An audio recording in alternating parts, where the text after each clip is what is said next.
sudah terhubung dengan PJ Sekretaris Daerah Provinsi Kalimantan Selatan, Roy Rizali Anwar. Selamat malam, Pak Roy. Malam, Mbak. Pak Roy, fokus Pemda saat ini di daerah mana saja, Pak? Karena kalau kita lihat kan hampir merata ini kabupaten yang terendam banjir. Ya, alhamdulillah tadi saya komunikasi terakhir dengan Sekda Barabai, ASP, kondisi air sudah mulai turun. Kemarin yang sempat beberapa hari kemarin itu yang kondisinya sangat parah. Kemudian saat ini yang paling parah itu masih terlihat di Kabupaten Banjar. Kemudian Banjarmasin sudah mulai meluap juga airnya, dan dari Papua lah yang kita ketahui. Tapi yang paling parah saat ini di Kabupaten Banjar.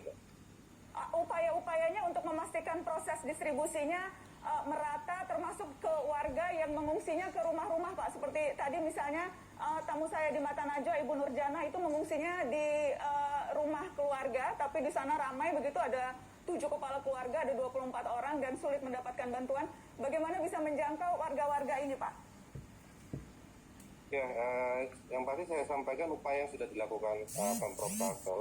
Gubernur sudah menetapkan status tanggap darurat di Kalimantan Selatan selama 14 hari, sejak tanggal 14 Januari 2021 sampai dengan tanggal 27 Januari 2021. Pemprov telah membentuk pos komando yang terletak di halaman kantor BPBD Provinsi Kalimantan Selatan sejak tanggal 15 Januari 2021. Pemprov telah melibatkan unsur TNI, Polri, masyarakat, dan dunia usaha untuk melakukan penanganan darurat, termasuk dalam penyelamatan dan evakuasi korban terdampak, seperti distribusi kebutuhan dasar, makanan, minuman, lauk pauk, dan obat-obatan, serta sarana dan prasarana seperti perahu karet, mendirikan dapur umum, pos kesehatan, serta tempat penampungan pengungsi. Itu yang kita lakukan. Kita juga melibatkan relawan, hampir sebanyak 3.500 orang, relawan yang terdiri dari PMI, Balakar, Orari, Pramuka, dan organisasi lainnya yang kita libatkan. Baik. Kita juga mendirikan posko kesehatan di seluruh wilayah Provinsi Kalimantan Selatan. Itu yang sudah kita lakukan. Baik, saya ingin ke soal penyebab, Pak Roy.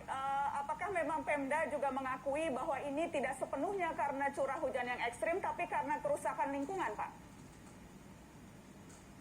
Untuk penyebab yang pasti saat ini kita lihat bahwa kondisi yang sudah terlihat adalah anomali cuaca yang cukup tinggi, curah hujan yang cukup tinggi dengan kondisi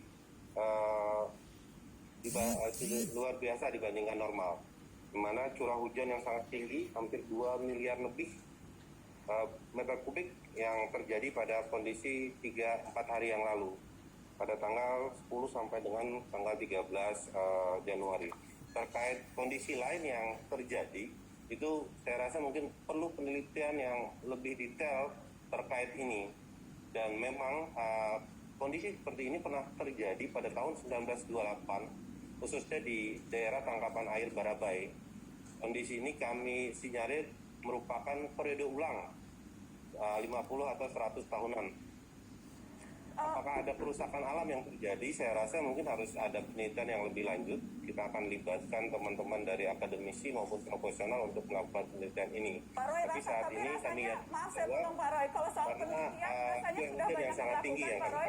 Kalau soal penelitian rasanya sudah banyak data-data yang menunjukkan hal itu, termasuk data-data dari Walhi yang menunjukkan hal itu. Jadi kalau mau penelitian lagi rasanya saya ingin lempar ke Walhi. Pemerintah daerah Kalimantan Selatan katanya menunggu penelitian. Kalau dari temuan Walhi, apa yang bisa disampaikan? Ya, paling tidak kita cek itu adalah informasi awal yang bisa kami bahwa dari total daratan Kalimantan Selatan, berapa banyak sih sebenarnya yang saat ini sudah dibebani dengan izin-izin gitu ya, entah itu di berbagai sektor gitu ya. Nah, yang penting yang dan kemudian izin-izin yang muncul ini kan bukan setahun 2 tahun kemarin gitu.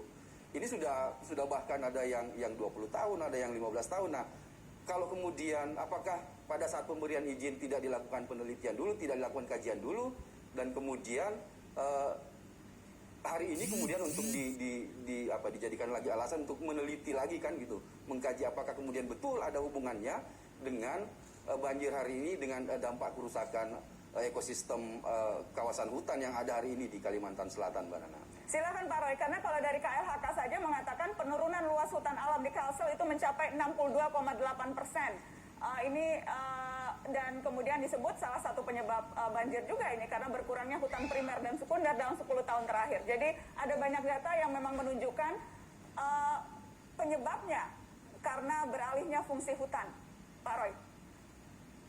Ya, yang pasti bahwa terkait dengan bencana ini, apa yang sudah dilakukan Pemprov pada khususnya untuk pemerintahan saat ini, sejak 2016 yang lalu, bahwa tidak satupun izin tambang yang dikeluarkan oleh pemerintah Provinsi Kalimantan Selatan, khususnya untuk pemerintahan saat ini. Dan 625 izin tambang yang dicabut dari 978 izin yang dikeluarkan oleh kabupaten kota. Dan memang kewenangan izin tambang itu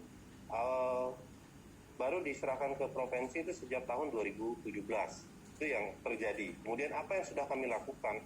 Kami melakukan reboisasi lahan kritis yang kami sebut dengan program Revolusi Hijau yang merupakan inisiator dari Gubernur Kalimantan Selatan saat ini.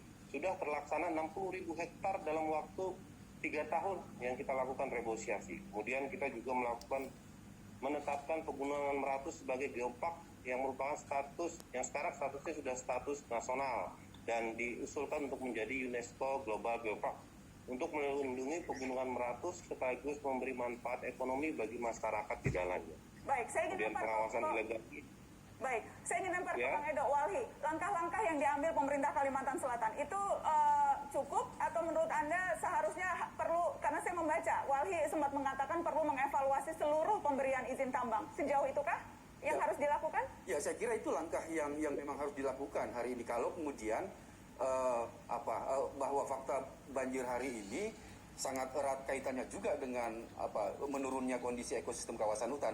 Karena menurut kami begini, bahwa izin-izin yang kemudian sudah dikeluarkan, kenapa penting dievaluasi? Karena pertama itu memberikan dampak terhadap penurunan daya dukung ekosistem. Nah, yang kedua, apakah kemudian keberadaan ini itu yang betul-betul dijalankan dengan benar, atau kemudian ada hal-hal lain yang mengarah ke pelanggaran misalnya seperti itu. Nah, kenapa kemudian selain evaluasi, penegakan hukum pun memang harus dilakukan, Mbak Nana, gitu.